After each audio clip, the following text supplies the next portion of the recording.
All right, hey, it's Kyle back again to talk about the very last two chapters of Non-Things by Byung-Chul Han. And I have a little bit of a cold, so bear with me on that, but I just wanted to go ahead and finish the video series. And I'll focus mainly on the Stillness chapter. The Excursus on the Jukebox is a personal part from Han, very beautiful, and I recommend reading it. All right, so he starts off by saying, "The divine is an event of stillness. It lets us listen." So Han says that we live in a time of motion, communication, information, activity.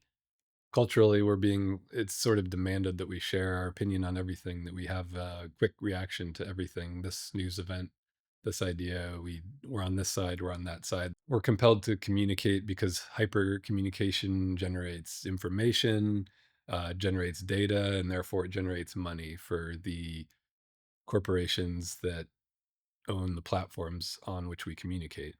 All of our hyper communication is like krill, those little krill creatures that live in the ocean that pass through the teeth of whales. They just gobble up all of our communication, and they're sifting up through us, and we don't even know it because the whales are so big.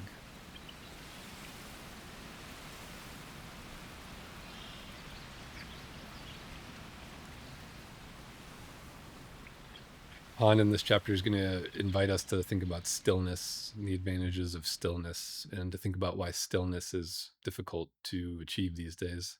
He says stillness produces nothing, and therefore information capitalism dislikes stillness. Being quiet, being still doesn't generate information. It doesn't generate videos for Instagram.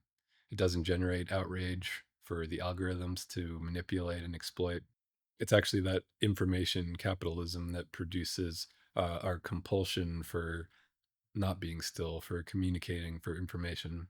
We're addicted to stimulus. Stimulus. Give me more. Give me more. Give me something new.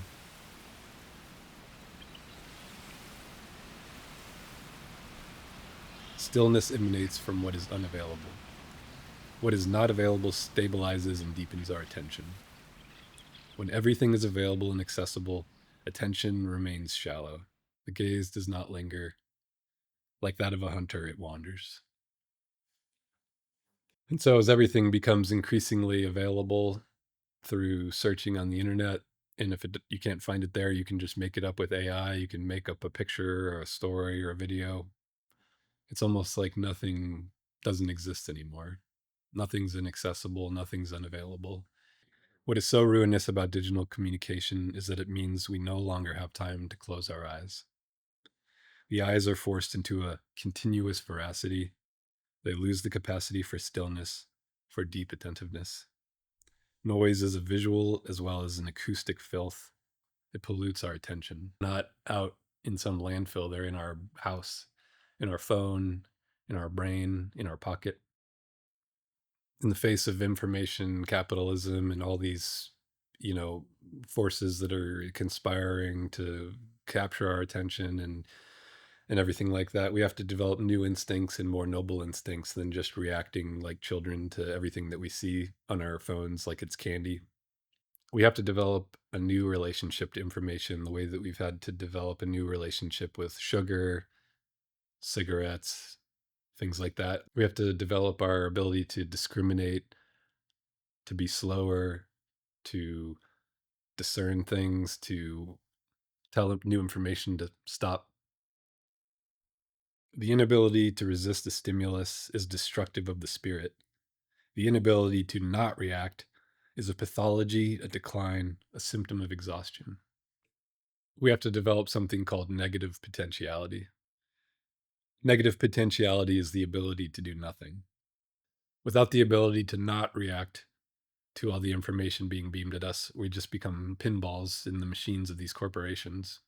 We're just fish living in a polluted, toxic pond, biting after fake plastic lures, plastic worms that'll just choke us and get us caught. When everything is computable, happiness disappears. Happiness is an occurrence that eludes all computation. There is a profound connection between magic and happiness. Computable, optimized life knows no magic, that is no happiness. Bless all of you. Thanks for watching. If you have got anything to share, please do. If you've enjoyed this book, share it with other people. Share these ideas. Be calm, be still, be well. Take care. Bye.